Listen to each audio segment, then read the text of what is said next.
반갑습니다 여러분. 회사 생활을 잘하기 위한 방법을 알아가는 일잘법. 오늘은 후배와의 관계를 좋게 하는 법에 대해서 알아보고자 합니다. 흔히 말하기를 윗물이 맑아야 아랫물도 맑다고 이야기를 하죠. 오늘은 직장생활 어느 정도 했던 그리고 후배가 있는 직장인들에도 도움이 되는 이야기를 해보고자 합니다. 지난번 일잘법 시리즈에서 본 내용이죠. 직장 내에 우리가 관계하는 유형들 중 상사편에 이어서 오늘은 후배와 관련된 이야기를 해보고자 합니다. 자, 혹시나 이 방송을 보고 계시는 분 중에서는 이런 이야기를 들어보신 분은 안 계신죠? 상사로부터는 부하 관리를 그거밖에 못해? 그리고 후배들에게서는 부장님 또는 과장님 그걸 왜 우리가 하죠? 이런 이야기를 들어보신 경험이 있다면 아마도 여러분들은 일을 잘 못하거나 말을 잘 안 듣는 후배들로 인해서 고통을 받고 계시는 분일 것입니다. 이런 후배가 한두 명이라도 있다면 어떻게 지도하고 설득해서 같이 일을 할까에 대해서 무언가 시도해보고 노력을 기울이고 계실 것이라고 생각합니다. 고용노동부 홈페이지에 게시된 온라인 취업 포털 사람인에서 직장인 1382명을 대상으로 조사한 직장 내 최악의 후배 유형을 조사한 결과를 보면 1위가 무지개 매너형이라고 합니다. 왜 무지개 매너형이라고 이름을 붙였는지는 모르겠지만 말투나 태도 등에서 예의가 부족한 후배를 말한다고 합니다. 이런 후배가 최악의 후배 유형 1위로 나타났고 2위는 권력 있는 상사에게만 잘하는 아부형, 3위는 일을 아무리 가르쳐도 이해하지 못하는 백치형이었다고 합니다. 상사가 괴롭히는 것은 직장 내 괴롭힘으로 신고라도 할 수 있지만 거꾸로 말을 잘 안 듣고 일 못하는 후배는 잘못 야단을 쳤다가는 오히려 거꾸로 괴롭힘을 주는 대상으로 내가 신고를 당할 수도 있고 이런 후배는 어디 고발할 때도 없고 참 난감한 경우가 많다고 합니다. 제가 아는 한 사람도 일을 너무 못하는 후배 사원 때문에 본인이 과거 혼자서 일을 할 때보다도 오히려 훨씬 더 많은 일들을 해야 돼서 매일 저녁 파김치가 되어서 퇴근해서 힘들다고 하는 사람을 보았습니다. 일을 혼자서 할 때는 그래도 본인의 업무 계획을 세우고 그 계획에 따라서 차분차분 열심히만 하면 됐는데 어느 날 후배가 들어와서 일을 나누게 되어서 이제 조금은 편해지겠구나 하고 생각했는데 오히려 아주 단순한 일도 제대로 처리하지 못해 매일매일 사고를 치니까 그 뒤치다거리까지 해야 하니 오히려 과거보다도 훨씬 더 일이 많아지고 매일매일이 오늘은 또 어떤 사고가 일어나지 않을까 불안해하면서 일을 하고 있다고 합니다. 그래서 오늘 방송에서는 어떻게 하면 일 못하고 의욕 없는 후배와 같이 함께 직장 생활을 잘할 수 있을까에 대해 이야기를 해보도록 하겠습니다. 후배들과의 관계에서는 가장 중요한 것이 나 자신은 하지 않으면서 말만 하는 선배가 되어서는 곤란하다 이럴 것입니다. 화면에 보시면 동양이나 서양이나 어른들의 행동을 보고 배우는 것이 아이들인가 봅니다. 마찬가지로 직장에 처음 들어온 후배들도 처음 일을 배울 때는 같이 일하는 선배의 모습을 보고 일을 배운다고 합니다. 어느 정도 최소한의 기본이 되어 있는 후배라면 내가 하는 행동을 보면서 따라하기 마련입니다. 후배를 가르치기보다는 출근할 때부터 퇴근할 때까지 일 처리나 인간관계 등 모든 면에서 모범이 될 수 있도록 나 스스로부터 직장 생활을 올바르게 할 필요가 있습니다. 간지의 일화 중에서 유명한 일화가 하나 있습니다. 사탕과 관련된 유명한 일화가 있다고 하죠. 어느 여인이 와서 자신의 아들이 사탕을 너무 좋아해서 문제라고 자신의 아들이 간디를 좋아하니까 자신의 아들에게 사탕을 먹지 말라고 한마디만 해달라고 부탁을 했습니다. 그래서 간디가 그러겠다고 하놓고는 3번이나 아이에게 말하는 것을 미루었다고 합니다. 나중에 그 엄마에게 왜 3번이나 말하는 것을 미루었는지 엄마가 이유를 묻자 그 이유를 하는 답이 사실 저도 사탕을 굉장히 좋아해서 그동안 사탕을 끊으려고 노력했고 비로소 사탕을 끊게 된 다음에야 아이에게 사탕이 건강에 좋지 않으니 먹지 않는 게 좋겠다라고 이야기를 했다는 일화입니다. 우리가 흔히 리더의 여러 가지 덕목 중에서 가장 흔히 이야기하게 되는 것 중에 하나가 솔선수범인데요.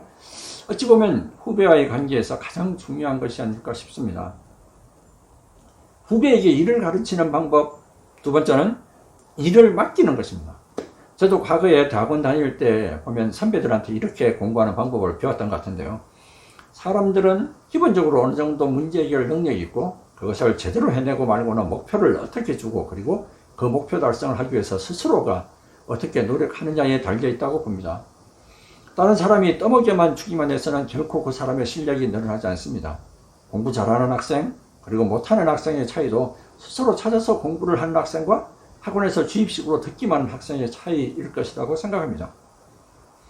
흔히 후배가 일을 잘 못하면 시간이 너무 오래 걸리니 차라리 내가 하고 말지 라고 해서 본인이 일을 처리하고 빨리 퇴근하려고 하는 분들이 계신데요. 이런 경우는 어떻게 될까요? 당장 오늘은 내가 빨리 퇴근할지 몰라도 장기적으로 보면 나는 계속 일에 치여서 늦게 퇴근하게 되고 후배는 일도 하지 않으면서 그럭저럭 시간만 때우다가 일찍 퇴근하는 모습을 보게 될 것입니다. 이런 경우는 본인이나 후배에게 서로 도움이 되지 못합니다. 후배도 무언가 해봐야 실력을 키우지 않겠습니까? 조직에서 사람을 육성하는 가장 좋은 방법은 교육을 해서 가르치는 것보다는 실제 업무를 주고 일을 통해서 스스로 배우게 하는 일을 통한 육성이 가장 효과적인 방법이라고 합니다. 후배들이 할 수 있다는 믿음을 가지고 당장은 어렵더라도 후배에게 믿고 업무를 한번 넘겨보십시오. 다만 일을 그냥 주고 나 몰라 라고 하지는 마시고 어디 가봐. 거기 가면 필요한 자료들이 있을 거야. 땡땡땡은 지난번 잘 처리된 것이니까 패스하고 이번에는 B를 한번 공략해보자. 아마 지난번 한 것들 보면 이번에 도움이 될 수 있을 거야 라는 식으로 구체적인 방법을 초기에는 알려주어야 후배들은 선배에게 감동하며 우러러 보지 않을까요? 다음은 일을 넘겨놓고 내버려두면 안 됩니다. 중간중간에 어떻게 진척이 되어가는지 중간 점검을 부지런히 해야 됩니다. 가만히 내버려뒀다가 마감이 다 되어서 엉뚱한 결과를 가져오게 되면 당신도 인간인 이상 화가 나게 되고 후배에게 가르쳐 줄 시간도 없게 됩니다. 중간 점검을 하면서 먼저 칭찬으로 시작하십시오. 후배 입장에서 보면 잘못된 것만 지적하고 가르치기만 하는 선배가 좋을 일이 없습니다. 그래서 먼저 중간 점검을 할 때는 잘한 부분에 대해서는 칭찬을 해주고 그 다음 잘못한 부분에 대해서는 이건 잘 모르고 놓친 것 같은데 등과 같이 지적해 준다면 불쾌하거나 부끄럽기보다는 자상하게 잘 가르쳐 준다는 느낌을 가지게 될 것입니다. 그리고 잘못한 것에 대해서 지적해야 할 때는 사적인 감정을 배제하고 지적해야 됩니다. 팩트를 가지고 따끔하게 혼을 내되 최대한 사적인 감정이 없이 지적하셔야 합니다. 상하 관계가 아니라 진심으로 배려하는 동료의 입장에서 허심탄회하게 잘못을 지적하셔야 합니다. 자, 다음은 후배들과 대화할 때 흔히 하는 대화의 태도와 관련된 문제입니다. 흔히 선배들이 후배들과 대화를 할 때 보면 후배들을 진심으로 도와준다는 그런 마음으로 제대로 듣고 도움을 주기보다는 충탐해판하는 경우가 많다고 합니다.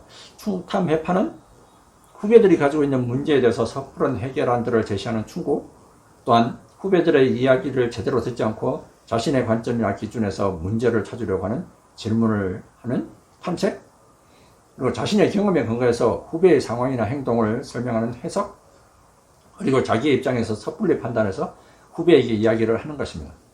이렇게 후배와 대화를 하게 되면 후배는 더 이상 이 선배와는 이야기하고 싶지 않아 마음의 문을 닫아버리게 되고 후배와의 관계는 멀어질 수밖에 없습니다. 후배와 대화를 하거나 관계할 때는 진정어린 관심과 격려를 보여주어야 합니다. 유명한 흑인 가수인 스티비 원더의 일화를 보면 그가 유명한 가수가 될 수 있었던 비결에는 그의 재능을 알아보아주는 어린 시절 선생님 때문이었다고 합니다. 그에게 특별한 능력이 있다는 선생님에게 영향을 받아서 자신의 능력을 발견하고 스스로 키워서 스티비 원더는 세계적으로 유명한 가수가 되었던 것이죠. 마찬가지로 여러분도 후배와 대화를 하거나 무엇인가 가르쳐 줘야 될 필요성이 있을 때는 후배의 장점 그리고 재능을 잘 파악하고 발견해서 직접적인 지도와 대화를 통해서 알려주고 가르쳐 주어야 합니다.